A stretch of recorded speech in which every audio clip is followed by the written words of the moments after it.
Hello guys, Omni here, finally back with Arrow after our week-long hiatus, here with episode 5, just aired, just finished it here earlier tonight, and honestly, this is already up there with one of my favorites, if not my favorite episode of this season so far. Right now, it is fresh off the mind, so of course that attitude might change, especially as we get newer episodes, or after the whole thing is kind of settled. It might be a little elated after the episode, especially after this ending. So again, if you haven't watched my previous videos in regards to Arrow and the breakdowns for these episodes for the final season, they will be containing spoilers. So if you haven't watched the episode, be sure to tune out, come back if you want to, and we can talk about that together in the comments after the fact.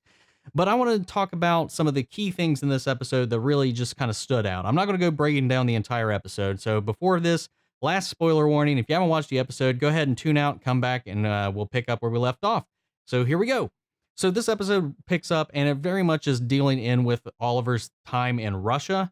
And again, he's struggling with this concept of having just seen, struggling still, having just seen, Mia in her crib not too long ago, a couple days ago, and, having tried to call William not too long ago, who was still a teenager in his time, and coming to the face with them both as adults. And he's trying to really kind of get a handle on his approach to how to handle Mia and William in their current situations with what he needs to do and what they're there to learn, or what their purpose and their meaning for them being back in the past is. And him still trying to shelter them like they're the kid in the crib or the kid with their grandparents, that they're not these fully fledged, lived in adults that they are.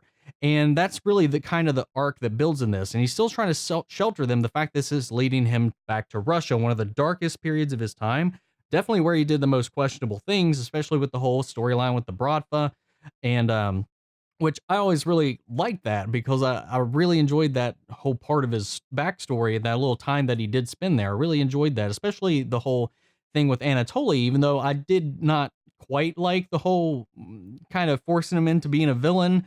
I never really kind of bought into that with Anatoly, and it's nice to finally see him back on Oliver's side. It really gives me those like Lian Yu feelings of them being on the ship. I forget, Dr. Morrow's ship, back in the early days on the island. And I just love that. I love he just the way them as friends is just a really awesome thing. And seeing them work together in this episode was just great, especially because Laurel comes along for the ride in this. And with his villain days when they were working with Diaz, we get a little more acknowledgement of Laurel's growth, especially when she has a conversation with Mia. I'm jumping around a little bit. She has a conversation with Mia a little bit later on in the episode about, they're not perfect. They, as much as she thinks or that they are something to aspire to, they are flawed. They are just everybody else. And the only person they need to worry about being or living up to is their own idea of themselves, not some idea that they have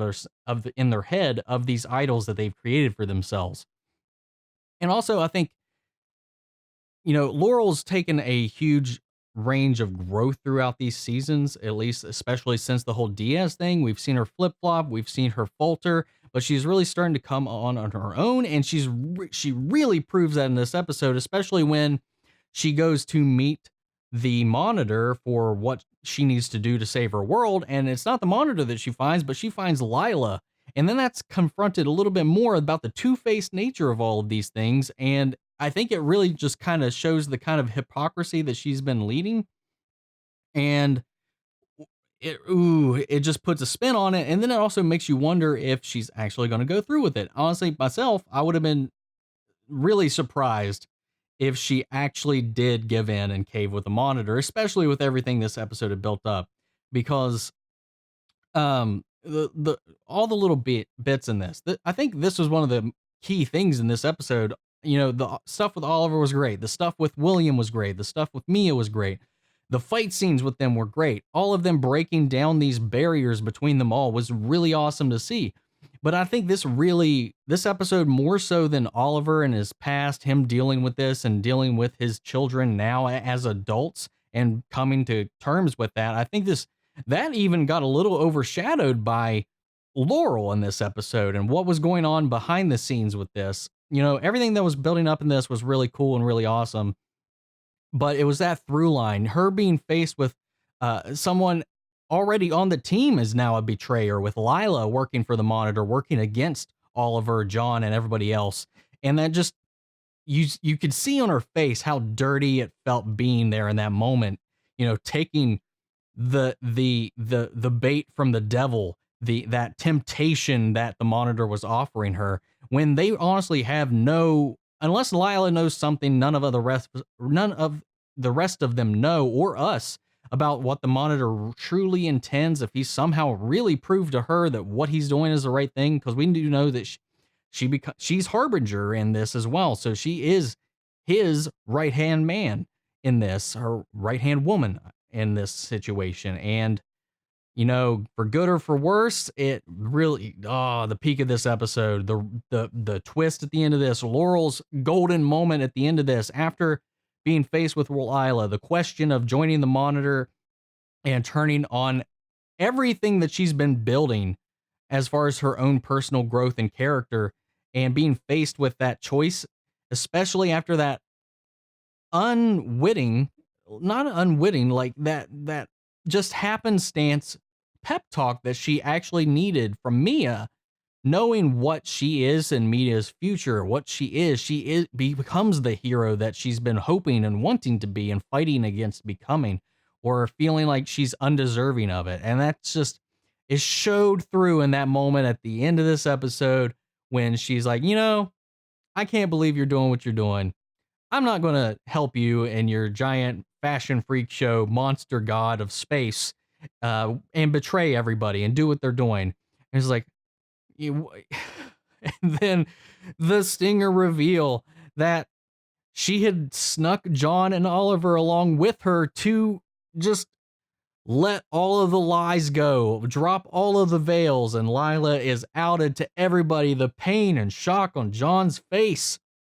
Oh, gosh, it was such a snap moment until they all get darted. Oh my God, this episode and Lila, what is happening? What are they going to do? What is going to happen? What?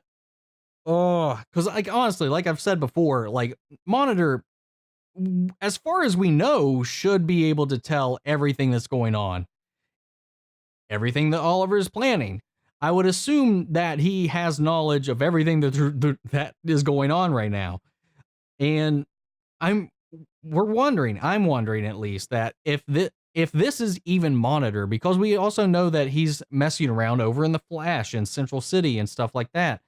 From the promos that we've seen for Crisis on Infinite Earths, it's made me wonder, because it's kind of clear that the fresh shaven Mar-Novu that we've seen in the promo with everybody gathering around it, I honestly think that we're seeing the outcomes of two different Mar-Novus. One of them, I think, is anti-Monitor, and one of them is actually Monitor.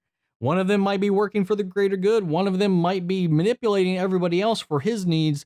And I think we're going to see like the disfigured, gray, Palpatine-esque anti-Monitor that we've seen in the promo images is just going to be the veil lifted, or what he turns into after he obtains the power that he is getting, because at least in the comics, for every universe he destroys, he gains more power, was my understanding. So I'm wondering if something happens along the way, especially with this, that he's taking out more worlds and he's gaining more power, and maybe that's where he transforms and shifts. But that could be all a theory. The Monitor we've seen between the two shows could just be operating the same. They could be the same Monitor. They could be the Mar-Novu we saw in the crossover event. We really don't know. And I think it's those promos that's really kind of throwing me for a loop as far as that, as well as what Monitor is just kind of doing. It's really hard to kind of try to speculate on what is going on, or what kind of things we can expect with it, because we don't really have a lot of enough pieces to put to anything together. We can guess, but that's about all it is at this point. I don't know what's going to happen. I did watch the preview for episode 6, where it looks like Oliver is trapped in some alternate reality where Mia is alive in the present day as his daughter. Quentin, Paul Blackthorne, is back as Quentin in this, and at least in this alternate reality, which is going to be cool to see. I like seeing all these people being brought back and just slipping into some roles that are just, we've missed for a long time, and that because of plot and story reasons, they can't be back in the form that we knew them before. So they're finding some fun ways to put people back into this, like Malcolm, Moira, uh, Quentin and all of that. And that's just really fun to see.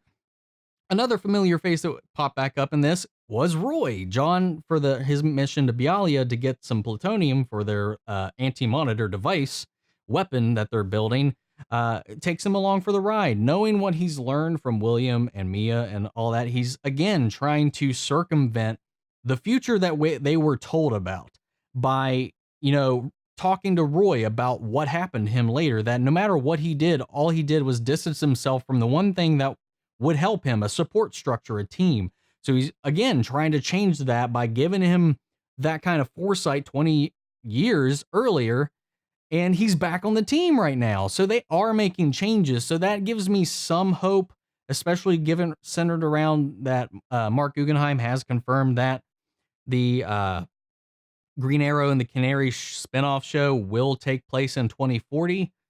And I really hope that that future changes based on their involvement in this and Crisis and whatever future that they lived in and were in with JJ and the Glades and Star City and all that crap. I hope that is changed, completely different. They go back, they maintain everything they've learned here, but they go back to a much more interesting future, because I still have no attachment to the storyline that they were living out in 2040. The best of these characters has been in these episodes where they've been in the present day, at least personally, my personal opinion. That's been the best we've seen of Mia. The best we've seen of adult William has been in the present day with current Team Arrow. I was going to say Team Oliver, but I just think that's the best that it's been. This episode had a lot of layers in it, and I really appreciated that. A lot of the parallels to the previous seasons that this, of course, is inspired on and based on. A lot of the throwbacks to the Bratva, their traditions, Oliver's involvement, the little tease about the island at the end with Mia and William and Oliver talking about, you know what, everything's on the table. If you got any questions, ask me about it. You're not kids anymore, and I'm not going to treat you like that. And that's where it should be. And then we're going to dive off into Magic Wonder alternate universe land next episode. So who knows where this is all going to go, but I loved this episode. Loved it to death.